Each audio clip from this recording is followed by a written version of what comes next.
The 2020 Toyota Corolla Hatchback has been a great vehicle so far.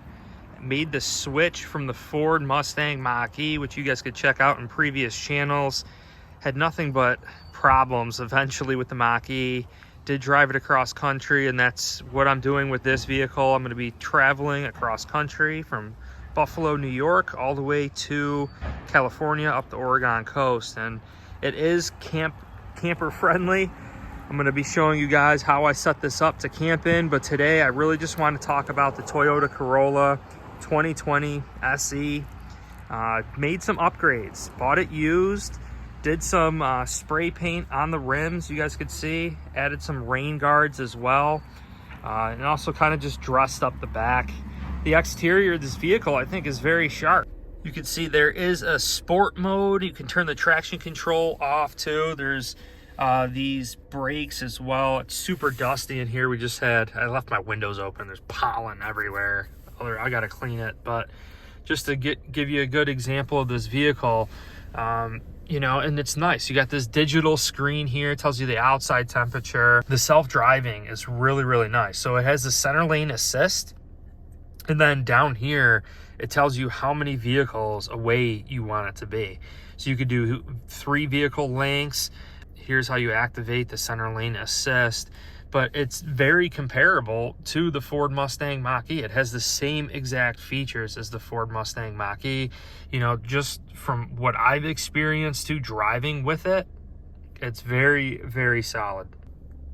Here's the backup camera. I think the backup camera is very clear. Even at night, I don't know what happens, but it's like it has like some sonar stuff going on.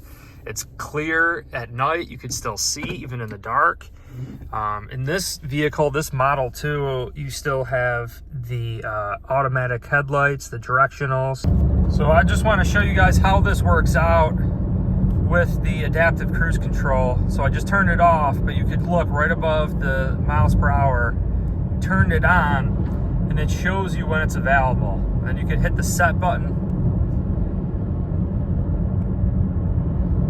This shows you that it's locked into place, and also the car length. And you could adjust the car length to 2, to 1, to here.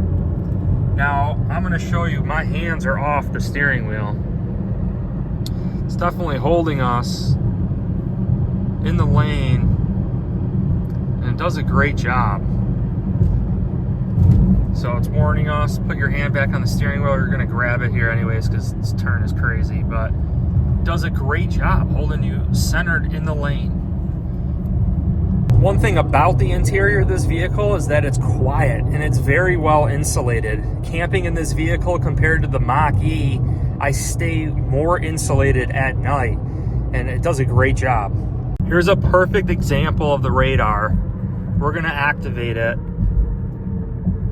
So I put 3 car lengths here, and it should kind of ease up and back off. But you just have to keep your hand on the wheel. Look at the vehicle slowing down. I'm not hitting the brake. It's warning us here. See how it handles here. It's keeping us 3 car lengths away from the braking vehicle in front of us, slowing down the speed.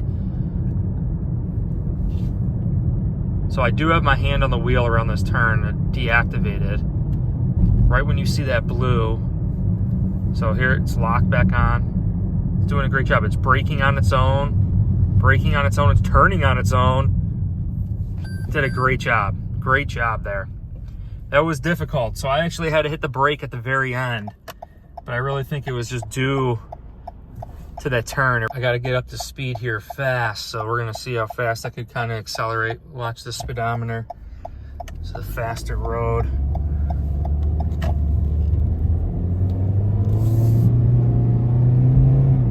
And this thing zips. Definitely zips. We're gonna test out the self-driving here. Let's lock it in. It's only got one side right now. Looks like we're locked in. I could feel the steering wheel doing its thing. You know, my hand is just gently touching it, but it's definitely steering on its own. You can see there is some slight turns to the road.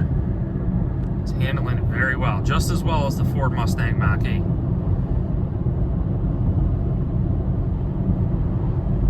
The differences, I would say, like the distance between cars is definitely a little different.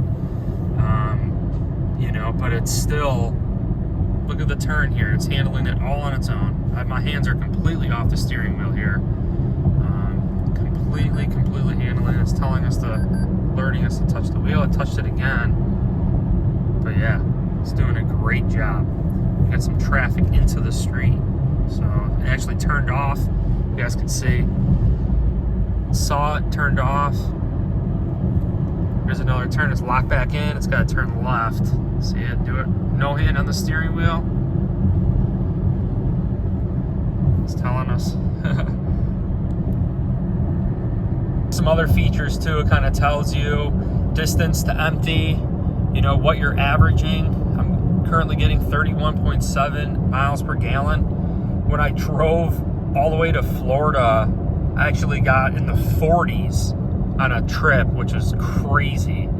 So 31.7 is not bad. Tells you all these things. You could actually put it in eco mode too. There's ways to reduce fuel economy as well. This would be my first complaint, is when you don't put the seatbelt on, how annoying the beep actually is. It just goes on and on and on and on and on. One other thing to keep in mind too is that this vehicle only has USB connections for like cell phones and equipment. You don't have the USB-C, that like lightning port. So, you know, a lot of new phones, like iPhone is coming out with that USB-C, but you just have to get the specific cord for the vehicle. I love the lock for the gas tank. This actually came with weather mats, which is pretty sweet too. It was an upgrade. I put this little strip on to protect it. You guys could see here, here's the back. Made a lot of room. The seats do fold down. I already took the headrests out, but in my next video, I'm gonna show you how I lay down, how I sleep and fit in this thing to camp. Under the hood, and I have actually had my battery die before. So I didn't drive it for a while in the winter time. It got extremely cold and it died. I've actually had it die twice. I think the one time it was my fault. I left the headlights on. But again, it's not the biggest battery in the world. But it's super clean in here. Vehicle runs super nice, smooth, full synthetic oil. Just costs a little bit more, but totally worth it. Overall, I completely love this vehicle, you know, and it was just really too good of a deal to pass up on. And just knowing my adventures going across country, I'm going to be leaving here in a few days, documenting it all. Hope you guys followed me on this journey, but really, I couldn't pass it up. I traded the Mach-E in with nearly, I think it was 30,000 miles by the time I was done with it. And I got it for exactly what I paid for. So I traded it in exactly what I paid for the vehicle. And I was able to buy this completely outright. So I had positive equity of $25,000. This vehicle was $25,000. It's actually listed a little bit more than that, but I got them down. But yeah, I mean, I feel like it was a very fair deal. Good trade, fits my lifestyle a little bit better. And like the guy was saying, you know, this vehicle wasn't even broken in yet, and it had all of the scripts from the dealership. So it was a lease vehicle that had to be serviced throughout its lease, and they had all the service records, so it was very well taken care of. Just to quickly summarize everything, comparing this vehicle to the Ford Mustang Mach-E, I think the maneuverability of this vehicle, making sharp turns. If you wanted to turn in a circle, this thing turns on a freaking dime. It's much lighter. It comes with a spare tire for traveling long distances. The interior maybe is not as nice quality as the Ford Mustang Mach-E, but it has all of the same features for the most part. You know, this 2020 Toyota Corolla SE version fits all of the needs that I could actually want. Adaptive cruise control, center lane assist, you know, and it keeps you within cars within a certain amount of distance. I think it does an excellent job. And also the fuel economy, just absolutely fantastic. And I don't know if you guys have been following my story. I did leave for this trip that I had planned last year in the Ford Mustang Mach-E, but I had a massive breakdown. Stopped at a Minnesota charging station and it ended up blowing something. So really the first thing I like about having a pure gas vehicle going from an EV back to gas is the fact that I don't have to wait for the charge, you know. And driving across country, it was somewhat brutal at times, having to stop, having to charge, not being at the fastest charger, or maybe the fastest charger doesn't work.